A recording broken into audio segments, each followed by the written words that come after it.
Halo semua, ketemu lagi sama gue Dimas di sini. Apa kabarnya lo? Semoga baik-baik aja ya. Kalau kemarin gue sempat ngebahas Poco M5 yang gue beli sendiri dan jadi daily driver gue selama kurang lebih beberapa minggu. Sekarang gue pengen ngebahas pendahulunya, yaitu Poco M4 Pro. Harusnya Poco M5 dan Poco M4 Pro ini spesifikasinya nggak jauh beda. Dan di video kali ini gue pengen ceritain semua pengalaman gue pakai Poco M4 Pro. So stay tune karena gue yakin lo pasti penasaran 2023 pakai Poco M4 Pro emangnya enak?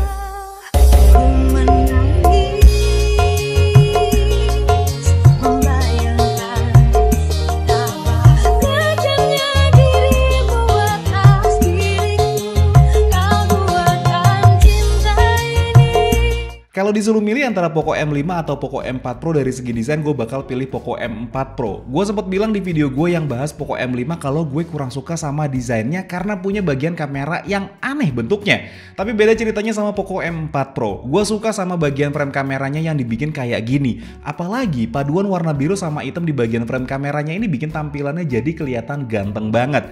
Ditambah lagi sama finishingnya yang dibuat glossy kayak gini juga bikin tampilannya makin mewah. Ya meskipun dengan konsekuensi bakal gampang nyeplak sidik jari, tapi gue nggak masalah karena ujung-ujungnya bakal dikasih case juga buat ngelindungin bodi handphonenya.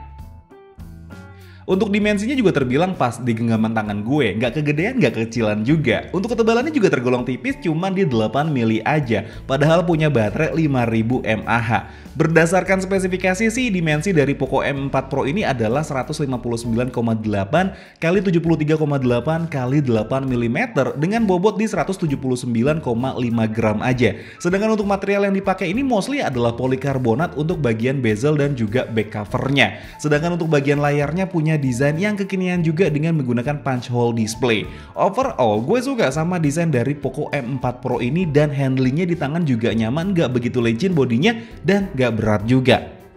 Seperti biasa ya, sebelum gue lanjut videonya gue mau say thanks dulu buat teman ponsel yang udah minjemin Poco M4 Pro ini buat gue bahas. Jadi buat lo yang lagi cari handphone second berkualitas bisa langsung aja mampir ke tokonya teman ponsel di Tokopedia, Shopee, dan juga Bukalapak. Gak cuman Poco M4 Pro ini aja yang bisa lo beli di sana, tapi masih banyak pilihan handphone second keren lainnya di sana, dan teman ponsel ini juga sering ya jual unit X review YouTuber terkenal macem K2 Gadget. By the way, seru kali ya kalau gue ajak lo main-main ke kantornya teman ponsel. Komen ya kalau lo penasaran sama teman ponsel. Nanti gue bikinin videonya, dan sekarang kita lanjut reviewnya. Karena tadi gue udah sempat singgung tentang layar dari Poco M4 Pro, sekalian aja kita bahas untuk kualitas layar dari Poco M4 Pro ini. Berdasarkan spesifikasi, layar dari Poco M4 Pro ini udah pakai panel AMOLED dengan resolusi Full HD+ dan punya luas sebesar 6,4 inci. Ini sebenarnya agak melenceng sedikit ya dari kebiasaan Poco sebelumnya yang rata-rata luas layar yang dipakai di handphone Poco itu adalah 6,7 inci. Makanya ini salah satu alasan gue suka sama Poco M4 Pro karena nggak terlalu besar handphonenya. Selain itu, layar dari Poco M4 Pro ini juga udah support refresh rate 90Hz dan juga punya touch sampling rate 2 kali lebih besar, yaitu 180Hz. Jadi harusnya bakal responsif ya sentuhan di layar Poco M4 Pro ini dan gak delay pas dipakai buat main game. Cuman sayang ya, meskipun panel yang dipakai itu adalah AMOLED, tapi Poco belum menyematkan sensor sidik jari di bawah layar. Masih nyatu sama tombol powernya, tapi menurut gua masih wajar mengingat harganya yang terbilang murah. Layar dari Poco M4 Pro juga udah punya tingkat kecerahan sampai 1000 nits berdasarkan apa yang gue lihat di websitenya Poco. Dan juga udah punya perlindungan SGS Eye Care Display yang bikin tetap aman meskipun lo mandang layarnya dalam waktu yang lama. Balik lagi ke tingkat kecerahan, sejauh ini gue nyaman-nyaman aja liatin layar Poco M4 Pro meskipun di bawah sinar matahari langsung. Warnanya masih keluar, detailnya juga oke, dan yang jelas nggak perlu memicingkan mata saat lo mau lihat layarnya di bawah sinar matahari langsung. Untuk handphone dengan harga 2 jutaan, Poco M4 Pro ini menurut gue value for money juga ya. Gue bisa bilang begitu karena Poco M4 Pro ini menggunakan chipset yang cukup kalau lo mau ajak main game. Poco M4 Pro ini menggunakan chipset dari MediaTek yaitu Helio G96. Seri G dari MediaTek ini emang salah satu chipset middle end yang enak dipakai buat main game. Untuk skor Antutu yang berhasil didapat di Poco M4 Pro ini sebenarnya nggak bisa dibilang gede, di kisaran 290 ribuan poin. Tapi ini balik lagi ya, wajar untuk handphone dengan harga di bawah 3 juta. Yang bikin gue amazed sama Poco M4 Pro ini, meskipun skor Antutunya nggak sampai 300.000, tapi diajak main Genshin Impact itu masih lumayan enak.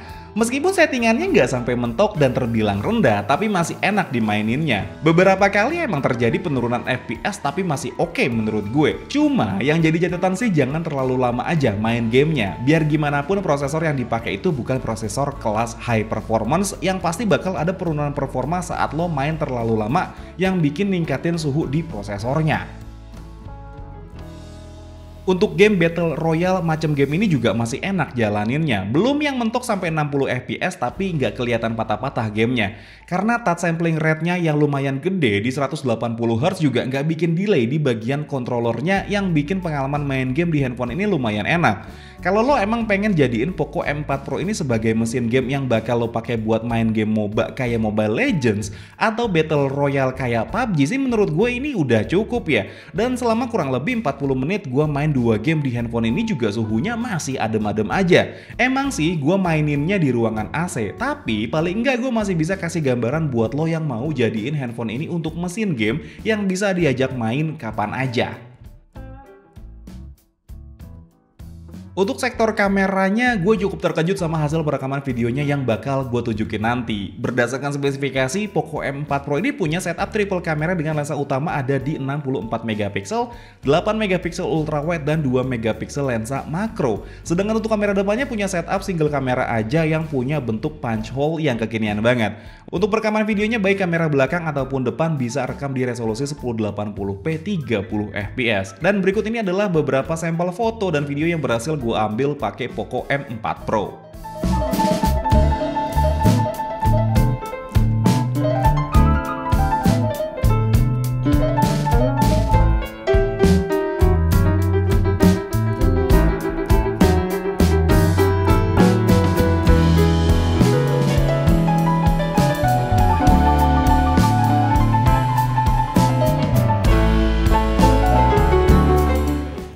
Oke teman-teman, ini adalah sampel kamera Poco M4 Pro. Ini direkam di resolusi 1080p 30fps.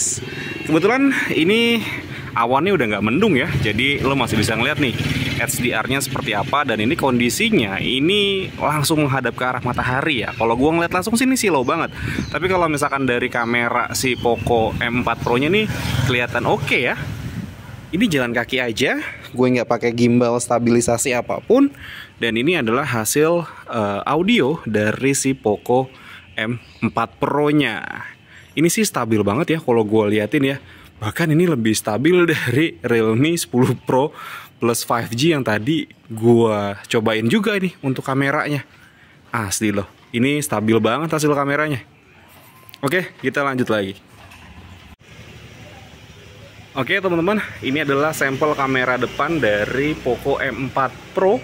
Di record di resolusi yang sama 1080p 30fps. Memang baik kamera depan maupun kamera belakang dia mentoknya cuma di 1080p 30fps aja. Untuk HDR-nya, wow, ini HDR-nya keren. HDR-nya keren, warna birunya masih ada. Ini warna hijaunya kelihatan banget. Ini HDR-nya keren, untuk kestabilannya juga masih oke. Cuman dia memang posisi kamera depannya ini agak sedikit nge-crop ya. Jadi kalau gue pegang seperti ini dengan jarak kurang lebih 40-50 cm, ini bagian atas kepala gue itu masih kepotong. Jadi harus yang jauh banget. Sedangkan kalau misalkan jauh banget kayak gini, posisi tangannya itu jadi pegel banget. Cuman ya seperti ini hasilnya. Dan ini juga mic bawaan dari Poco M4 Pro-nya. Bagus atau enggaknya? Lo sendiri yang bisa nilai ya. Oke, kita lanjut lagi. Cakep sini kamera depannya, asli kalau di luar ruangan ya.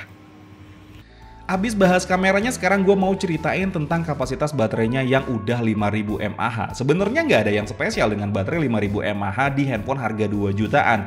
Bahkan handphone dengan harga 1 jutaan juga udah banyak yang pakai baterai 5000 mAh. Secara garis besar gue nggak ada kendala sama baterainya, karena sepengalaman gue pakai Poco X3 NFC pun baterai 5000 mAh dikombinasikan dengan MIUI 4 Poco udah bagus banget. SOT yang bisa gue dapetin di handphone ini dengan lebih banyak dipakai streaming itu ada di 6 jaman yang menurut gue lagi-lagi udah bagus banget. Plus kita masih dikasih charger dengan kemampuan di 33 watt yang pengisian dayanya bisa dibilang cukup aja. Dari 20-90%an bisa keisi dengan waktu 1 jam lebih sedikit aja. Tapi yang bikin gue berasa handphone ini tuh keren adalah dengan baterai yang 5000 mAh ini, body handphonenya masih tergolong kecil dan tipis. Ini sih yang bikin gue ngerasa, wah gila ya, ini handphone keren banget. Kesimpulan gue dengan harga yang cuma 2 jutaan untuk varian RAM 6GB dan storage 128GB, ini handphone udah bagus banget. Desainnya keren, performanya juga udah enak, layarnya AMOLED dan masih banyak lagi keunggulan lainnya yang bisa lo dapet dari handphone ini. Saran gue, kalau emang budget lo mentok, nggak ada salahnya lo beli handphone ini meskipun dengan kondisi second. Yang jelas pastiin aja kondisinya masih oke, karena handphone ini kemungkinannya masih enak dipakai kurang lebih 1-1,5 tahun ke depan. Gimana pendapat lo tentang Poco M4 Pro? Harusnya sih dengan harga 2 jutaan itu handphone masih enak banget dipakai di tahun 2023 meskipun dengan kondisi second. Tapi gue masih tetap penasaran nih sama pendapat lo dan langsung tulis aja di kolom komentar tentang si Poco M4 Pro yang satu ini. Dan mungkin segini aja cerita gue tentang Poco M4 Pro. Kalau misalkan emang lo suka sama videonya boleh di like dan di subscribe channel gue.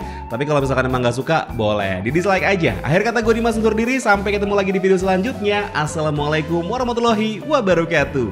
Dadah.